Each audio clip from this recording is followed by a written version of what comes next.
Friends, we will finish this story, The Model Millionaire, into parts 5 and part 6. Already we have finished this story in 4 parts. Now I am going to divide this story in 2 parts, that is part 5 and part 6. We will begin on the page number 23. I am going to read, and after that I am going to explain line to line of this story. Then Trevor arrived and he took his leave, blushing a little at what he had done. He spent the day with Laura, got a charming scolding for his extravagance, and had to walk home.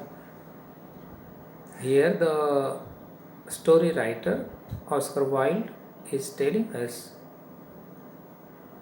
how did he and his girlfriend, we can say his fiancée Laura Merton, how did they spend their day in happiness, and when it was the time of evening, both they went to their homes. That night he strolled into the Palette Club about 11 o'clock and found Trevor sitting by himself in the smoking room drinking Hock Seltzer. While going back to home, he met his friend, that is to Ellen Trevor, in a Palette Club at 11 o'clock. I am talking 11 o'clock, not of the morning but of night. Both they sat together, drank together, ate together, and after while eating and drinking, they were sharing their thoughts, their secrets, their happiness with each other. Well, Alan, did you get the picture finished all right?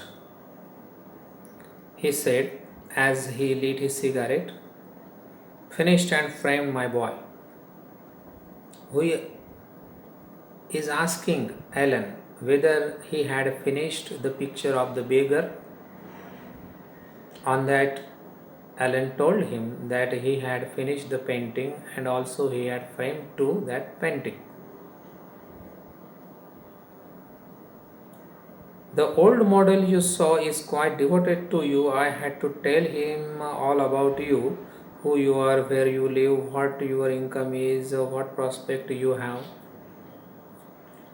Now Alan is telling we, the model beggar, was very much interested in him. He was inquiring about him very deeply, as what is his name, where did he live,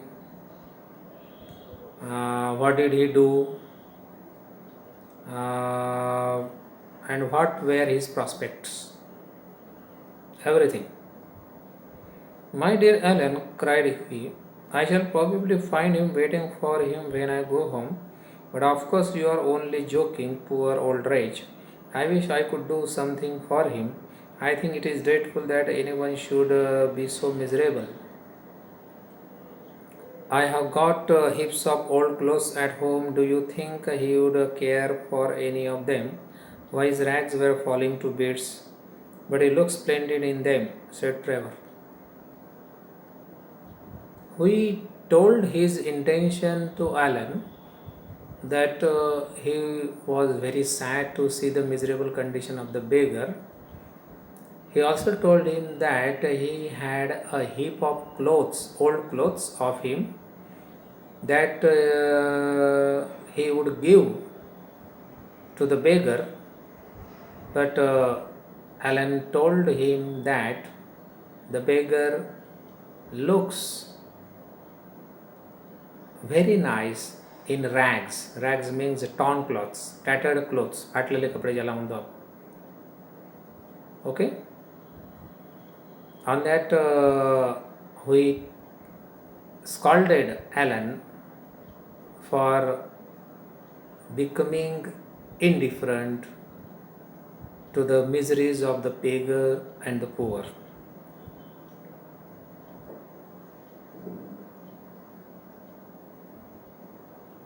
I wouldn't paint him in a frock coat for anything. What you call rags, I call romance. What seems poverty to you is a picturesqueness to me. However, I shall tell him of your offer. Alan said very seriously, you painters are a heartless lot. When Alan said that beggar looks very nice in rags, and that we scolded him by calling him a heartless fellow. Heartless means hard fellow, rude fellow. An artist's heart is the head, replied Trevor, and beside our business is to realize the world as we see it, not to reform it as we know it. Here, Alan is telling what is the duty of a painter. A painter has to paint what he sees. A painter never have any intention to reform the society. He has to paint what he sees. And he painted the picture of a beggar as he saw him. But we became very sad after seeing the miserable condition of that beggar, and that's why he wanted to give something to the beggar in order to help that beggar.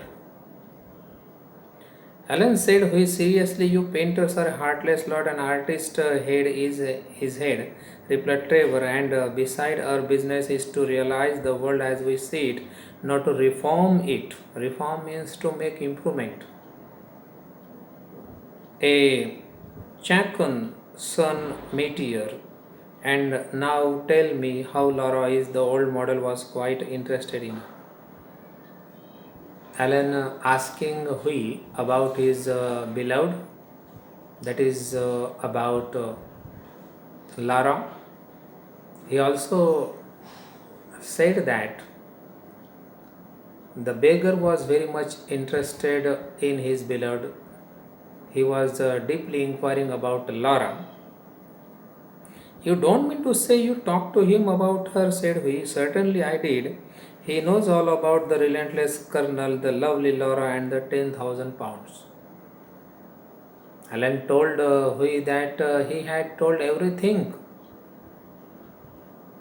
to that beggar about him, about Laura, about Laura's hard-hearted father, and he also told him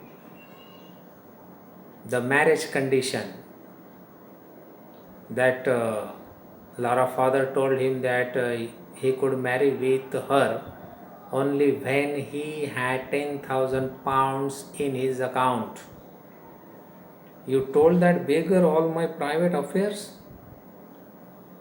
Now we became angry with Alan for telling everything, every secret to the beggar.